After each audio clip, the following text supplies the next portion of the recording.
Hi Year 4 and welcome to our class book When the Mountains Roared. If you listened to yesterday's chapter, it got quite tense, didn't it? Because Ruby was following the bosses into the forest, and they were with Praveen's cousin, and it looked like they were up to no good. And she was worried because it looked like they were poaching and hunting the leopards, and she thought that there might be one who was hurt, so she was hoping that she would get to the leopard before they did. Okay, so let's see what happens today then. So chapter 25, Storm. At last, I think enough time has passed for the men to have gone. The jungle is still around us. The leopard rises and slinks away. There's a flash of red on its back paw. It turns back to look at me one last time before disappearing into the jungle. On shaky legs I stand and run as fast as I can down to Praveen's village. The sky has an eerie orange tint to it, and thunder bubbles overhead. The pressure is building in the air. A storm is on its way. Praveen will be feeding the goats at this time. "Praveen," I call as I get to the stable. He's sweeping the inside. "Hi," he says, turning. "What are you doing here?" "I saw them," I gasped. "Toad and Stinger. I saw them tracking a leopard in the jungle." Praveen takes my arm and sits me down on a bench outside. "Should I be here?" I ask, looking around the village. "Do they still think I'm to blame for the fire?" "Don't worry about that. Most people believe that it was simply lightning. Tell me about Toad and Stinger." I reach for the matchbox in my pocket. "But it wasn't lightning. Someone did start the fire," I say. "I found this at the edge of the village." I pass it to him, and he turns it over in his hand. "Why would anyone want to start a fire?" "I don't know," I say. "Praveen, the bosses had guns. They're definitely poachers." Praveen stares at me, and I can see the excitement building in his eyes. Excitement and anger too. "There's something else," I say quietly. "There was someone with them." I pause. I'm not sure how to tell him. "Who?" "A mole." "My cousin a mole?" I nod, watching Praveen's face closely. His normally warm eyes look cold and distant.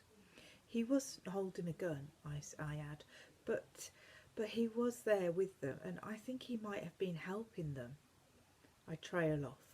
"Why are you saying this?" asks Praveen, and I realise his anger is directed at me, not a mole. "It's lies. I know a mole wouldn't poach leopards." "I'm telling the truth," I reply quietly. "Are you trying to turn me against my cousin?" "I'd never do that." My thoughts spin. Why doesn't he believe me? "I have to finish feeding the goats," he says, turning his back on me. My insides rip. "I thought we were in this together," I say to his back. He doesn't respond. I turn and walk back through the forest to the hotel, fighting back tears. The wind rustles through the trees and picks up the wisps of my hair. I know Praveen cares about the leopards as much as I do.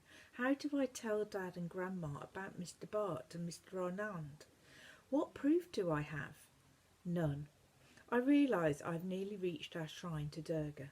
As I get closer, I see everything's blown away with the wind. Our gifts are dotted amongst the leaves on the ground.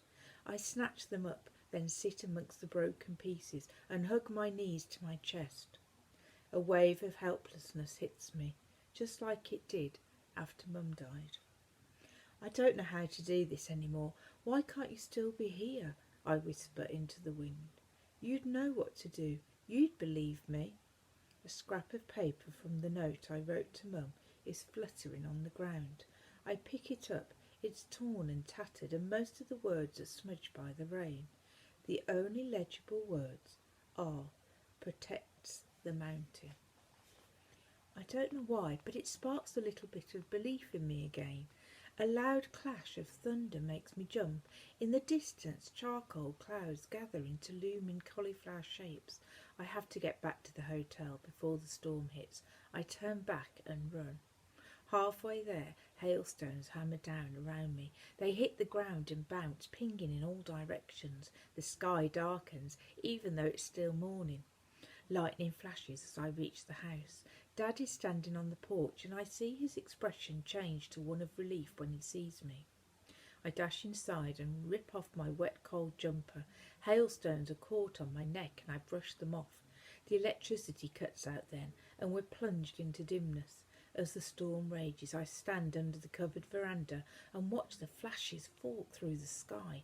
This storm is Durga's punishment. Her anger at the poachers out there on her mountain, anger at them rages through me too. I feel it from my hardened jaw to my icy fingertips. So, what a shame that Ruby's now fallen out with Praveen, her only friend that she's made since she got to India. So hopefully they'll sort that out and get to the bottom of what's going on. Okay, enjoy the rest of your day, children, and I will speak to you soon. Bye.